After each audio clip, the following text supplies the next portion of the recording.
అందరికీ నమస్కారం. నేను Bhanu Mekala. Welcome to Shashi TV. ఈరోజు నా టాపిక్ ఏంటంటే పాస్టర్ల గురించి, క్రిస్టియానిటీకి సంబంధించినటువంటి పాస్టర్ల గురించి. అంటే పాస్టర్ల అందరి గురించి మాట్లాడను, కానీ పాస్టర్ అని చెప్పుకుంటున్నటువంటి ఒక దొంగ సన్నాసి అయినటువంటి ఆడెవడో అభినయ్ దర్శన్ అని ఉన్నాడు కదా, వాడి గురించి మాట్లాడుతున్నాను ఈరోజు. మరి ఈ మధ్యకాలంలో దాదాపుగా ఒక 2 నెలల కిందటేమో పాస్టర్ ప్రవీణ్ పగడాల గారు చనిపోయారు. పెద్ద ఎత్తున అది చాలా వివాదమైంది. 2 తెలుగు రాష్ట్రాల్లో కూడా చాలా సెన్సేషన్ ఇష్యూ అది. మీ అందరికీ తెలుసు. తట్టబొక్కాయి పాస్టర్లు చాలామంది కూడా ఆయన చావు అడ్డం పెట్టుకొని డబ్బులు సంపాదించడం కోసం, యూట్యూబ్లో సబ్స్క్రైబర్లు సంపాదించడం కోసం పాస్టర్ ముసుగులోకి ఉన్న వాళ్ళు బయటకు వచ్చారు. అంటే కలుగులో దాక్కున్న వాళ్ళు ఒక అవకాశం కోసం చూసి బయటకు ఎట్లా వస్తారో అలా ఈ అభినయ్ దర్శన్ అనే వ్యక్తి పాస్టర్ ప్రవీణ్ పగడాల గారి మరణంతో వీడేదో పెద్ద పోరాట యోధుడైనట్టు, లేకపోతే వీడు క్రైస్తవ సమాజాన్ని ఉద్ధరిస్తున్నట్టు కలరింగ్లు, బిల్డప్లు ఇస్తున్నాడు వీడు. ఎక్కడైనా సరే ఒక వ్యక్తికి ఒక భార్య ఉంటారు, లేదంటే ఒక 2 భార్యలు, సరే ఓకే. ఇంకా ఏదన్నా పరిమితి దాటితే వాళ్ళ కుటుంబ పరిస్థితులను బట్టి 3, 4 ఏదో సరే. అభినయ్ దర్శన్కి 3 భార్యలు అంట. మరి నాకైతే తెలియదు. మళ్ళీ మరి పాస్టర్ అయ్యాక 3 భార్యలను చేసుకున్నాడా, లేకపోతే సినిమాలో నటిస్తున్నప్పుడు యాక్టర్గా ఉన్నప్పుడు భార్యలను చేసుకున్నాడా, మరి నాకైతే తెలియదు. కానీ సోషల్ మీడియాలో వైరల్ అవుతుంది 3 భార్యలు అంట. మళ్ళీ ఇతను పాస్టర్. ఈ మధ్యకాలంలో విన్నాం అతను audio call records. Pastor Praveen Pagadala గారు తాగుతారని మాకు తెలుసు, నాకు తెలుసు, ఇంకా చాలామందికి తెలుసు అని ఏదో కారు కోతలకు వస్తున్నాడు. మరి పాస్టర్ ప్రవీణ్ పగడాల గారు తాగుతాడు అని ఈ ఎదవ తెలిసినప్పుడు మరి ఎందుకు బయటకు వచ్చి ఓ పెద్ద యుద్ధ వీరుల్లాగా, పోరాట యుద్ధుల్లాగా ఎందుకు అన్ని రోజులు ప్రవీణ్ పగడాల గారిని హత్య చేశారు, ఆయన తాగుబోతుగా చిత్రీకరించారు అని ఎందుకు మాట్లాడుతున్నావురా నువ్వు? నీకు తెలిసినప్పుడు ఆయన మందు తాగుతాడని నీకు తెలిసినప్పుడు నువ్వు ఎలా మాట్లాడుతున్నావు? అంటే ఎవరిని మోసం చేస్తున్నావు? హిందువులను మోసం చేస్తున్నావా? క్రైస్తవ్యాన్ని మోసం చేస్తున్నావా? ఏం చేద్దాం అనుకుంటున్నావు క్రైస్తవ్యాన్ని? నువ్వు సమాజాన్ని ఏం చేద్దాం అనుకుంటున్నావు నీ దొంగ మాటలు, నీ మాయ మాటలతో? అపంశపం తెలియని చాలామంది హిందువుల మీద నెట్టేద్దామనే? మీలాంటి వెధవల వల్లే ఈరోజు ఇట్లాంటి దాడులు జరుగుతున్నాయి దళితుల మీద, క్రిస్టియన్స్ మీద. మీకు వాక్యాలు చెప్పడం రాదు, బైబిల్ ఏం బోధిస్తుందో చెప్పడం రాదు, సమాజంలో పాస్టర్ అనేవాడు ఎలా ఉండాలో తెలియదు. పాస్టర్ల పేరుతో వసూలు దందాలు, ఫోన్పేలు, జీపేలు, ఇదేరా మీ బతుకులు? ఏం మెసేజ్ ఇస్తున్నారా మీరు క్రైస్తవ్యానికి, సమాజానికి? ఏం మెసేజ్ ఇస్తున్నారు? మీలాంటి 1-2 వల్ల ఎంతోమంది నిస్వార్థంగా విమర్శలకు పోకుండా క్రిస్టియానిటీ సేవ చేసే వాళ్ళకి చాలామందికి చెడ్డనేం వస్తుంది. మీలాంటి దౌర్భాగ్యుల వల్ల, మీ 1-2, 3 వల్ల మిగతా చాలామందిని కూడా ఎక్కడైనా గ్రామాల్లోకి వెళ్తే ఇరగదీసేస్తున్నారు. కేవలం మీలాంటి వాళ్ళ నోటి దురుసు వల్ల. ఏం బోధిస్తున్నారా మీరు? ఏం చెప్తున్నారు? బైబిల్ చదివారా మీరు? మీ దేవుడు ఏదైతే బైబిల్ ఉందో, మీ పరిశుద్ధ గ్రంథం, అది మొత్తం చదివారా? అసలు చదివి చెప్తున్నారా, లేదంటే 4 మాటలు నేర్చుకొని నేను పాస్టర్ అని చెప్పి ముసుగేసుకుంటున్నారా? సిగ్గుందా అభినయ్ దర్శన్ నీకు? నీ ఆడియో కాల్ రికార్డ్స్ మొత్తం ఈ 2 తెలుగు రాష్ట్రాల్లో ప్రజలు అన్నారు, ముఖ్యంగా క్రైస్తవ పాస్టర్లు, క్రైస్తవులు కూడా చాలామంది విన్నారు నీ భాగవతం. అయ్యా నువ్వేం పెద్ద నీతిమంతుడు ఏం కాదు, అర్థమైందా? నువ్వు పాస్టర్ వేరా? నువ్వు పాస్టరా? లా అండ్ ఆర్డర్కి ఇష్యూస్ వస్తాయి, లా అండ్ ఆర్డర్కి ప్రాబ్లం వచ్చేలా మాట్లాడుతున్నావు నువ్వు. ఎవడి ఇంట్లో ఆడి కడుక్కుంటే ఏం ప్రాబ్లం ఉండదు, పక్కింట్లోకి పోయి కడుగుతానంటేనే ప్రాబ్లం వస్తుంది. ఇక్కడ నీ బైబిల్ ఏం చెప్తుంది, నీ ధర్మం ఏం చెప్తుంది, అది బోధిస్తే ఎవరికేం ప్రాబ్లం లేదు. పక్కల దాంట్లో ఏలు పెడతాం కాబట్టి ఈ హత్యలు జరుగుతున్నాయి, ఈ దాడులు జరుగుతున్నాయి. Waste fellow. నీ భాగవతం మొత్తం అందరూ విన్నారు. ఎక్కడైనా కంట్రోల్ ఉందారా నీకు? నోరు అదుపు ఉందారా నీకు? పాస్టర్ అయ్యో, నువ్వు పాస్టర్వా? ఏ రకంగా పాస్టర్వా నువ్వు? సిగ్గుండాలి ఆ పేరు పెట్టుకోవటానికి. నీ ఆడియో కాల్స్, నీ భాగవతాలు డబ్బు అనగానే, ఎరయింగానే అసలు నిజంగా ఎవరో ఎక్స్ క్రిస్టియన్ ప్రవీణ్, తర్వాత స్టింగ్ ఆపరేషన్ చేసిన దాంట్లో యాక్టర్ రాజు, అశ్లేష గారు, వాళ్ళ 3కి నా తరఫు నుంచి ప్రత్యేకమైన ధన్యవాదాలు. ఎందుకంటే కొన్నిసార్లు నిజాలు నిర్భయంగా రాబడటానికి మీరు చేసినటువంటి స్టింగ్ ఆపరేషన్ నాకు నచ్చిందండి. నాకే కాదు చాలామందికి నచ్చింది. ఇలాంటి దొంగ పాస్టర్లని సమాజానికి చీడపురుగులు వీళ్ళంతా.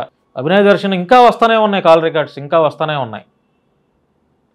ఎంత దారుణంగా మాట్లాడుతున్నాడు అతను. ఎవరిని మోసం చేస్తున్నాడు మరి? ఇంతకాలం మీడియాల ముందుకు వచ్చి ప్రవీణ్ పగడాల గారిని చంపేశారు, ఆయన తాగలేదు, ఆయన నీతిపరుడు, నీతిమంతుడు, ఆయన తాగుడు అలవాటు లేదని చెప్పావు. మరి నువ్వే ఆయన తాగుతాడని మాకు తెలుసని ఎట్లా చెప్తున్నావురా? ఎవరిని మోసం చేస్తున్నావు నువ్వు? నీ బచ్చాగాళ్లతో మాట్లాడిస్తావా వీడియోలు? మళ్ళీ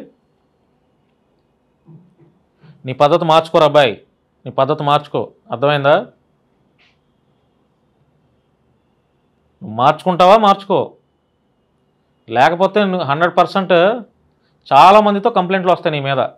ఇది బెదిరింపు అనుకో, వార్నింగ్ అనుకో, ఏమైనా అనుకో.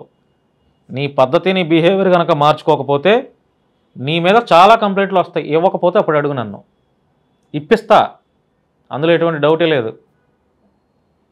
సమాజంలో హిందువులు, ముస్లింలు, క్రైస్తవులు అందరూ చక్కగా అన్నదమ్ముల వల్లే ఒకరి ఒకరు గౌరవించుకుంటూ వాళ్ళు ఉండాలి. మీలాంటి వెధవలు వచ్చిన తర్వాతే హిందువులకి, ముస్లింలకి, క్రైస్తవులకి మధ్య విద్వేషాలు వచ్చేసేసినాయి, చంపుకునేంత పరిస్థితులు వచ్చేసాయి.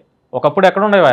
గ్రామాల్లో హిందువులు, ముస్లింలు, క్రైస్తవులు బాబాయ్ పిన్ని అనుకుంటూ చక్కగా ఆరు బయట కబుర్లు చెప్పుకుంటూ, లేకపోతే ఊరిలో చెట్టు కింద, ఆ సచివాలయాల కింద, పంచాయతీ ఆఫీసుల దగ్గర కబుర్లు చెప్పుకుంటూ చాలా చక్కగా ఉంటారు. అట్లాంటిది మీలాంటి బెగ్గర్స్ వచ్చిన తర్వాత పాస్టర్ ముసుగులో హిందువులకి, ముస్లింలకి, క్రైస్తవుల మధ్య తేడాలు వచ్చేసినాయి. ఒక హిందువుకి క్రైస్తవుడు కనపడితే వాడేదో ఉగ్రవాదిలాగా చూస్తున్నాడు. ఒక క్రైస్తవుడికి ఇంకో హిందువు కనపడితే వాడేదో టెర్రరిస్ట్ లాగా చూస్తున్నాడు. కేవలం ఈ పరిస్థితులన్నీ మీలాంటి వెధవల వల్లే వచ్చినాయి. ఈ అభినయ్ దర్శన్ అనేవాడు వాడు మాటలన్నీ విన్నారు, ఇంకా వాడు కవర్ చేసుకోవడానికి వీడియోలు చేస్తూ ఏదేదో మాట్లాడుతున్నాడు. వాడి మనసులో ఏదుందో అదంతా బయటకు కక్కాడు ఆ స్టింగ్ ఆపరేషన్లో. 50 కోట్లు వాడెవడో ఇస్తానగా పార్టీ పెడతానని, ఏందిరా పార్టీ పెట్టడం ఏందిరా? పార్టీ పెట్టడం ఏంటి? పార్టీ పెట్టడం అంటే ఒక ఆశామాషియా? లేకపోతే మీరేమన్నా 40 ఏళ్ల నుంచి క్రైస్తవ్యంలో ఎరగదీసేసి ఉన్నారా? క్రైస్తవ సమస్యల కోసం, లేకపోతే క్రైస్తవ్యం కోసం, లేకపోతే సమాజం కోసం? నిన్న కాక మొన్న వచ్చి మీరేందిరా క్రైస్తవ్యాన్ని ఉద్ధరించేది? ఏంది మీరు సమాజాన్ని ఉద్ధరించేది? ఏంది మీరు హిందువులను దూషించేది? ఏంది? మీరు పార్టీ పెడతారా? వాళ్ళు 50 కోట్లు 1500 కోట్లు అనగానే మీరు ఇక డబ్బు వచ్చేస్తుంది, మాకు కూర్చొని మాట్లాడదాం, సిట్టింగ్ చేద్దాం, ఇంకేముంది, బెంజ్ కార్లు కొనుక్కోవచ్చు, ఆడి కార్లు కొనుక్కోవచ్చు, బ్యాంక్ బ్యాలెన్స్లు వెనకేసుకోవచ్చు అని అనుకున్నావా? నేను మరోసారి శశి టీవీ వేదికగా నేను చెప్తున్నాను, ఆ అశ్లేష గారికి, ఆ యాక్టర్ రాజుకి, ఆ ఎక్స్ క్రిస్టియన్ ప్రవీణ్కి, మీ ముగ్గురికి ధన్యవాదాలు చెప్తున్నాను. ఎందుకంటే వీళ్ళ యొక్క దుర్బుద్ధి ఏంటనేది ప్రజలకు తెలియజేసినందుకు, వీళ్ళ యొక్క బుద్ధి ఏంటి, వీళ్ళ నీచ స్వభావం ఏంటనేది యావత్ 2 తెలుగు రాష్ట్రాల ప్రజలకు తెలియజేసినందుకు చాలా ధన్యవాదాలు. అందరం ఒకరి ఎడల ఒకరు చక్కగా గౌరవంగా ఉండాలి, రెస్పెక్ట్ ఇచ్చుకుంటూ ఉండాలి. ఒకప్పుడు ఎవడు పాస్టర్లు ఎవరు వాక్యం వాళ్ళు చెప్పుకునేవాళ్ళు, హిందువులు ఎవరు గుళ్ళో వాళ్ళు ఇచ్చేశారు. ఒకప్పుడు ఒక 20 ఏళ్ల కిందట. ఇప్పుడు ఈ మధ్యకాలంలో క్రైస్తవంలోకి దూరిపోయి ఈ రకంగా మాట్లాడుతానంటే దానికి కారణాలు ఎవరు? మీలాంటి బెగ్గర్స్ వల్ల కదా. మీకు నిజంగా పాస్టర్ అయి ఉంటే మీకు డబ్బులు ఎందుకురా? మీకు ఫోన్పేలు, జీపేలు ఎందుకు? మీకు చెప్పండి, ఫోన్పేలు, జీపేలు ఎందుకు? నిస్వార్థంగా సేవ చేసుకోవచ్చు కదా మీరు. అసలు సంఘాలు ఉన్నాయా నీకు? అభినయ్ దర్శన్ సంఘం ఉందా నీకు? ఒక 10 మంది సంఘం అని ఉన్నారా? యూట్యూబ్ ఛానల్ ఓపెన్ చేసుకొని నేను తోపు తురుము అనుకొని 4 మాటలు మాట్లాడితే నువ్వు పాస్టర్ అయిపోతావా? ఇలాంటి వాడి వల్లే సమాజంలో లా అండ్ ఆర్డర్ ఇష్యూస్ వచ్చి నరుక్కునే పరిస్థితులు వస్తున్నాయి.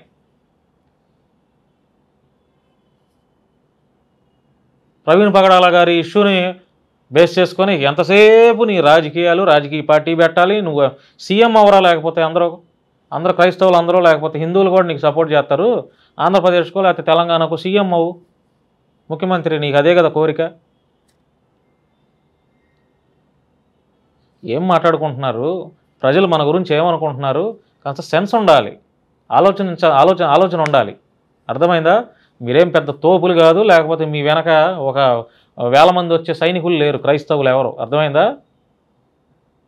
2 నెలల పట్ల నీ బుద్ధి బయటపడటానికి 2 నెలలు నీ బూతులు విన్నారు ప్రజలు, నీ ఫస్ట్ భార్య యొక్క బాధ విన్నారు, నీ బూతుల లాంగ్వేజ్ విన్నారు, అన్నీ విన్నారు ప్రజలు. ఇంకా నువ్వు కవర్ చేసుకోవడానికి ప్రయత్నం చేయమాక. అర్థమైందా? నిన్నెవడో నమ్మినా కూడా మేము నమ్మినా చెయ్యం మేము. అర్థమైందా? నిన్నెవడో నమ్మొద్దనే ప్రచారం చేస్తాం. నీ వల్ల నిజమైన పాస్టర్స్కి చెడ్డ పేరు వస్తుంది. నీ వల్ల చక్కగా ఉన్నటువంటి హిందువులకి వాళ్ళు కూడా కక్షతో రగిలిపోతున్నారు నీలాంటి వాళ్ళ వల్ల. సమాజం బాగుండాలనే ఉద్దేశం నాకుంది. సమాజంలో హిందువులు, ముస్లింలు, క్రైస్తవులు అందరూ చక్కగా ఉండాలనే ఉద్దేశం నాకుంది. కాబట్టి నీలాంటి దొంగలను అరికట్టే ప్రయత్నంలో 100% నేను సక్సెస్ అవుతా, అందులో డౌటే లేదు. నాతో పాటు ఇంకొంతమందిని పక్కన పెట్టుకుంటా. నీ బుద్ధిగా ఉంటావా ఉండు. అర్థమైందా? బుద్ధిగా ఉంటావా ఉండు. నీ ధర్మం ఏం చెప్తుంది అది బోధించుకుంటావా బోధించుకో. హిందువుల మీద బడి ఏడవటం, హిందువుల గురించి, హిందూ దేవి దేవతల గురించి, ముస్లింల గురించి ఇవన్నీ నీకు అనవసరం. అర్థమైందా? నీ సొల్లు మాటలు ఎక్కడన్నా ఉంటే యూట్యూబ్లో ఏమైనా ఉంటే చెప్పుకో. అర్థమైందా? ఇంకొకసారి నువ్వు ఎవడి మీద అయినా సరే విమర్శలు కనుక చేస్తే ఇమీడియట్గా నీ మీద కంప్లైంట్ రైజ్ చేస్తా, అందులో డౌటే లేదు. అర్థమైందా? కంప్లైంట్ రైజ్ చేస్తాను. అప్పుడు జర్నలిస్టులు అంటే ఎట్లా ఉంటుంది అప్పుడు చూస్తావు నువ్వు. అర్థమైందా? నీ ధర్మం ఏం చెప్తుందో బోధించుకో, హిందూ గ్రంథాల మీద పడి ఆడవటం కాదు. నీలాంటి వాళ్ళ వల్ల క్రైస్తవ్యానికి చెడ్డ పేరు వస్తుంది. క్రైస్తవులందరూ వీడిని బాయ్కాట్ చేయాలి. అసలు ఈ అభినయ్ దర్శన్ అనేవాడిని బాయ్కాట్ చేయాలి. వీడిని ఎవరు నమ్మకూడదు, వీడికి ఎవరు డబ్బులు వేయకూడదు. ఫోన్పేలు జీపేలు ఎందుకురా మీకు? నిజంగా సేవ చేయాలి మీకు పాస్టర్లు అనుకుంటే మీకు ఎందుకురా ఫోన్పేలు? ఎంత సంపాదిస్తారా మీరు ప్రజల్ని మోసం చేసి? Waste fellows. చెయ్యి. ఇప్పుడు ఈ వీడియో మాట్లాడాను కదా, ఈ వీడియో చూసిన తర్వాత చెయ్యి, నువ్వేం చేస్తావు చెయ్యి, చూద్దాం ఎంతవరకు వెళ్తుందో. వేస్ట్ ఫెలోస్గా. ఇంకా నీ భాగవతాలు ఇంకా ఉన్నాయి, కంగారేం పడద్దు. 100% నీ భాగవతాలు 2 తెలుగు రాష్ట్రాల ప్రజలకి తెలుస్తారు, తెలిసేటట్టు చేస్తాను. సో ఫ్రెండ్స్, ఇది మీరేమనుకుంటున్నారో ఒకసారి అభిప్రాయాన్ని కామెంట్ రూపంలో తెలియజేయండి. నేనేమన్నా తప్పు మాట్లాడితే, లేదంటే నేను మాట్లాడింది కరెక్ట్ అయినా కూడా మీ యొక్క అభిప్రాయాన్ని కామెంట్ రూపంలో తెలియజేయండి. అభినయ్ దర్శన్ మరోసారి చెప్తున్నాను, ఆల్రెడీ నీ మీద చాలామంది ఇప్పుడు ఫోకస్ పెట్టారు నీ భాగవతం అంతా తెలిసిన తర్వాత. ఓకేనా? చాలామంది జర్నలిస్టులు కూడా నిన్ను ఏకి పడేయటానికి సిద్ధంగా ఉన్నారు. అందులో వాళ్ళు కూడా తగ్గట్లేదు, నేను కూడా తగ్గను. నీలాంటి లుచ్చా వ్యక్తుల వల్ల సమాజంలో మత విద్వేషాలు వచ్చేస్తున్నాయి. కాబట్టి పద్ధతి మార్చుకుంటామని చెప్తున్నా. లేదు నీకు పద్ధతి మార్చుకొని నన్ను ఎవడేం చేస్తాడు, నేను తోపు తురుము అనుకున్నావు అనుకో, నీకంటే తోపుగాళ్ళు కూడా ఉన్నారు. అర్థమైందా? పద్ధతి ఉండాలి సమాజంలో మనం ఉన్నప్పుడు. సో ఫ్రెండ్స్, ఇది ఈ వీడియో చూసిన తర్వాత మీ యొక్క అభిప్రాయాన్ని కామెంట్ రూపంలో తెలియజేయండి.